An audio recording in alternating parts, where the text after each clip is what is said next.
বিগত মই প্ৰথমতে এইটো ক'ব বিচাৰোঁ যে তাত ভাৰত চৰকাৰৰ বৈদেশিক নীতিৰ ভুল আছে, সেইটো কাৰণে তাত হিন্দুৰ ওপৰত অত্যাচাৰ হ'বলৈ পাইছে আৰু সেইটো ভাৰত চৰকাৰে নিজে চাব। কিন্তু আমি এটা কথা কওঁ, যদি বাংলাদেশত হিন্দুৰ ওপৰত অত্যাচাৰ এইটো অব্যাহত থাকে, এটা কথা আছে, আক্ৰমণ হ'লে প্ৰত্যাক্ৰমণ হ'ব। ইয়াত যিখিনি আমি সন্দেহযুক্ত বাংলাদেশী দেখিম, হয়তো তেওঁলোকৰ ওপৰতো প্ৰত্যাক্ৰমণ হ'ব পাৰে, যে নহ'ব তাৰ আমি প্ৰতিশ্ৰুতি নিদিওঁ।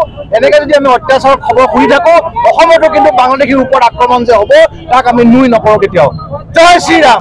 চৰকাৰক আহ্বান জনাইছোঁ, যিটো প্ৰথমতে বাংলাদেশত প্ৰথমটো আমাৰ কাম হ'ল বিশ্বৰ হিন্দু, যিমান বিশ্বত হিন্দু আছে, চব আমাৰ মাতৃ হয়, আমাৰ ভণ্টি হয়, আমাৰ ভাই হয়। হিন্দু সংগঠন হিচাপে প্ৰতিটো বিশ্ব হিন্দু মানুহক আমি সন্মান কৰোঁ। আজি বাংলাদেশত যিটো হত্যা হ'ল হিন্দু সমাজৰ ওপৰত, যেনেকৈ মন্দিৰ জ্বলাই দিয়া হ'ল, স্কুল জ্বলাই দিয়া হ'ল, আমি ভাৰতৰ প্ৰধানমন্ত্ৰীক আহ্বান কৰিছোঁ অতি শীঘ্ৰে বাংলাদেশত হিন্দু সমাজক সুৰক্ষা দিব লাগে।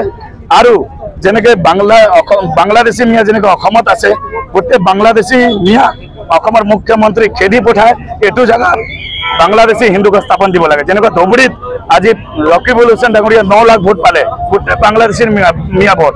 বাংলাদেশী এনেকুৱা এদিন সময় আহিছে, গোটেই খেতি পথাৰ, মাছৰ বজাৰ, চব্জি বজাৰ গোটেই কাঢ়ি লৈছে। যেনেকৈ জম্মু কাশ্মীৰত যেনেকৈ ঘটনা ঘটিলে, তাতো এনেকুৱা ঘটনা হৈছিল। কাশ্মীৰী পণ্ডিত 3.5 লাখ কাশ্মীৰী পণ্ডিত গোটেই ৰাতিৰ ভিতৰত পঢ়াবলগীয়া হ'ল। তাৰপাছত কাশ্মীৰী ফাইল ৰিলিজ হ'ল, কেৰেলা ষ্টৰী ৰিলিজ হ'ল। আমাৰ ভাৰতবৰ্ষৰ হিন্দু সমাজে ভাবিছিলে এইটো গভৰ্ণমেণ্টে মিছাকে বনাইছে, কিন্তু আজি চকুৰ আগত বাংলাদেশত এনেকৈ হিন্দুক জ্বলাই দিয়া হৈছে, ৰেপ কৰাইছে, ধৰ্ষণ কৰাইছে। ইয়াতকৈ দুখৰ কথা আৰু মই একো নকওঁ। এতিয়া আমি বুজি পাইছোঁ আমাৰ কিমান দুখ লাগিছে। সেইটো কাৰণে এতিয়া অসমৰ কথা কৈছোঁ। অসমত নামনি অসম গ'ল, উজনি অসম যাওঁ ডিব্ৰুগড়তো চাৰিওফালৰ পৰা বাংলাদেশী মিয়া ঘেৰি ল'লে। এতিয়া যদি আমাৰ হিন্দু সমাজে চকু নোখোলে, কিন্তু এদিন নিজৰ ঘৰ এৰি চব পলাব লাগিব। যেনেকৈ খাবৰ কাৰণে কষ্ট কৰে, যেনেকৈ এটা মাকান, যেনেকৈ এটা ঘৰ ধুনীয়া বনাবৰ কাৰণে কষ্ট কৰে, এতিয়া ধৰ্মৰ কাৰণে হিন্দু সমাজ চিন্তা কৰিবলগীয়া হয়। এতিয়া যদি চিন্তা কৰিব নোৱাৰে, বহুত বেয়া। আজি ইছলামিক 57টা কাণ্ট্ৰি আছে, মুছলমানৰ 57টা কাণ্ট্ৰি। শ্বেখ হাছিনা প্ৰধানমন্ত্ৰী ডাঙৰীয়া ভাৰতত কেলে আহিবলগীয়া হ'ল? তেওঁ নিজে এটা ইছলাম ধৰ্ম মহিলা, তেওঁ জানে সনাতন মানে সত্য, সনাতন ধৰ্মত গেৰাণ্টি আছে। এইটো তেওঁ ভাৰতবৰ্ষত আহি এতিয়া সোমাই আছে।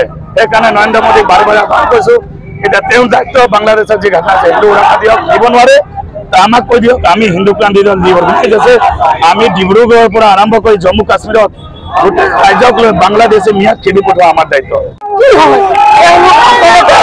কেৱল নিজৰ ধৰ্মৰ কথা মানিছে নহয়, যি হিন্দু ছাত্ৰ ছাত্ৰীয়ে এওঁলোক আন্দোলনত সহযোগ কৰিলে, আজি তেওঁলোকৰে এওঁলোক হত্যা কৰি আছে। গতিকে এওঁলোকৰ মেইন মটিভটো আছিলে হিন্দুসকলক মাৰি খেদা আৰু এওঁলোকক হত্যা কৰা। আৰু এওঁলোকৰ মেইন মটিভটো এইটোৱে আছিলে, যিটো আজি প্ৰমাণ হৈছে।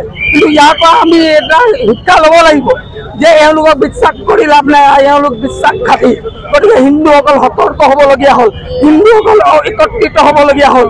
আজি এইবিলাকৰ পৰা আমি যদি নিশিকোঁ, এইবিলাকৰ পৰা যদি আমি একত্ৰিত নহওঁ, অহা দিনত এই অসমত থকা হাজাৰ হাজাৰ লাখ কোটি টকা বাংলাদেশী মিয়াই সুবিধা পায়, যদি প্ৰশাসনে কমজোৰ হৈ যায়, চৰকাৰে আমাক যদি সহযোগ নকৰে, আমাৰ চৰকাৰ নাথাকে, তো এওঁলোক আমাৰো হত্যা কৰিব, এইটো প্ৰমাণ হৈ গৈছে।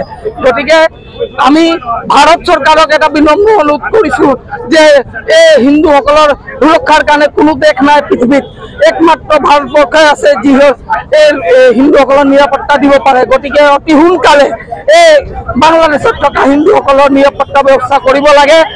আৰু হয়তো বাংলাদেশত আক্ৰমণ কৰি হ'লেও এই হিন্দুখিনি